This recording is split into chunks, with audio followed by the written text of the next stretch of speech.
Well, we've had a great stay here at Safe Harbor Blue Water in Hampton, or near Norfolk, and we're heading off out of the Chesapeake and into the ICW. So a big day today. Well, we've just left Hampton and steaming through the warships here in Norfolk. A pretty sight with all these ships, and obviously leaving the Chesapeake and heading towards the ICW. So an exciting moment here. Well, we've finally arrived in the Dismal Swamp, and it's beautiful. The light just popped out, the sun came out. We finished locking, which took about half an hour or 35 minutes, and we probably raised up by about 12 feet. We had two powerboats and 2 sailboats, so 5 of us in the lock. Very friendly lock keeper, and that was great, very European. You know, you all go in, switch your engines off, and up you come. One of the interesting things about the swamp, Dismal Swamp, the canal, is it's shallow. I mean, we've got 6.5 feet, 7, but I'm sure at times we'll see less, and who knows what's lying on the bottom. People tell us there's logs and all kinds of nonsense, so we just got to take it easy. Good morning from the Dismal Swamp and our rest stop for the night at mile marker 28 on the ICW. We've had a wonderful trip down the swamp. It's just beautiful, the colors, the leaves, the peacefulness. As you can see, we're tied up with a bunch of other boats, and today we carry on down this way, head south towards the last lock, and then back into the windingness of the ICW. And a great spot to tie up in Elizabeth City, North Carolina. Here Tenley shows us how easy and how quickly it is to get the bike out of the lazarette, unfold it, and get it ready to go and explore ashore.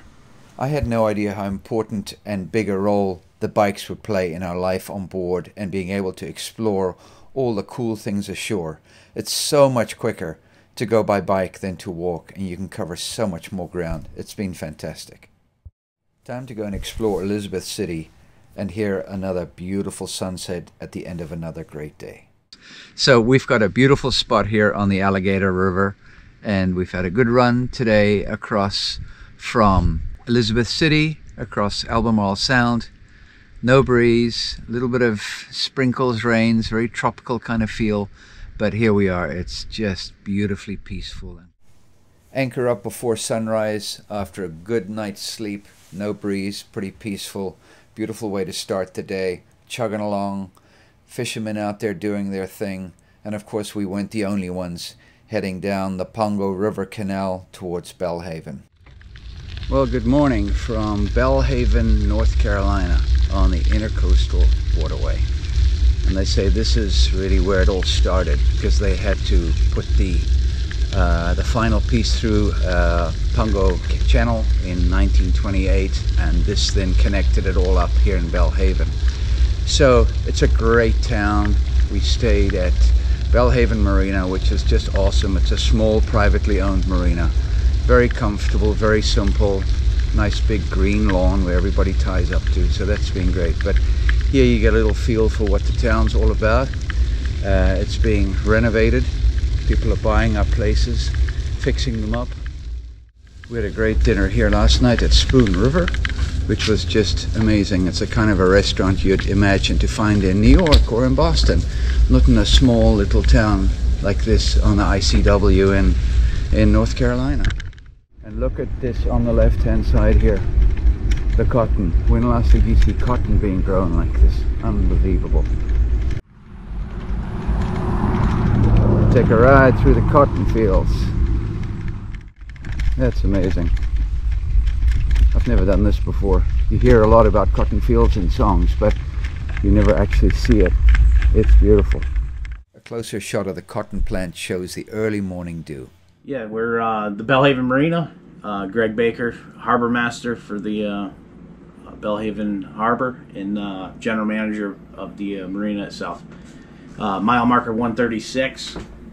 Birthplace of the ICW. I'm just going to check the fluids on the engine. So we'll open this up, give you an idea of what's going down. Lights on. Open this side.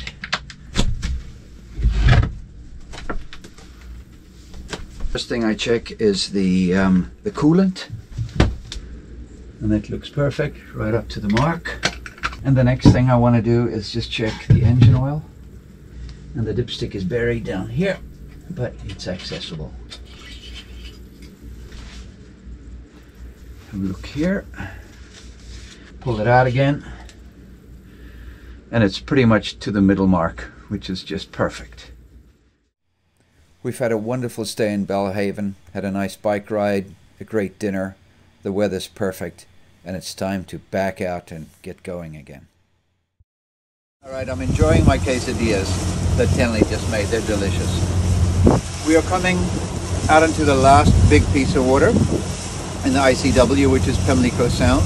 And we have about 6 or 7 knots of breeze out of the southeast. So it's flat calm. Then we take a right and we head off towards Oriental. We decided to anchor in the harbor of Oriental as there was no room at the inn, shall we say. The marinas looked pretty full with transient boats doing the same as us, going down the ICW. The anchorage is great, beautiful spot to enjoy the last few rays of light of the day, a quiet cocktail. And the next day we explored the town a little bit by bike, some of the big fishing boats and the beautiful homes. Back on the ICW again and dodging the occasional big powerboat that didn't want to slow down and gave us a huge wake to deal with. Next stop was Jarrett Bay, Safe Harbor Jarrett Bay in Beaufort, North Carolina. A good place to ride out the remnants of Hurricane Nicole, and a great place to photograph the white egrets fishing on the dock. I was lucky enough that one of the Safe Harbor guys that works here at Jarrett Bay in Beaufort, he caught the fish. I heard them fighting on the line, and he said, "You want it?" I said, "Sure." So we're going to put this in the pan tonight and down the hatch. About a 10-minute cab ride from the marina is downtown Beaufort, a great town to explore, walk around in, a couple of museums, but our best find was the Backstreet pub and the locals there. It was like a little English pub, great place to get a drink, and later on we had dinner. The remnants of Nicole had passed over us, the breeze died down, peace and quiet on the dock at Jarrett Bay, and it was time to think about heading off to Swansboro, our next stop.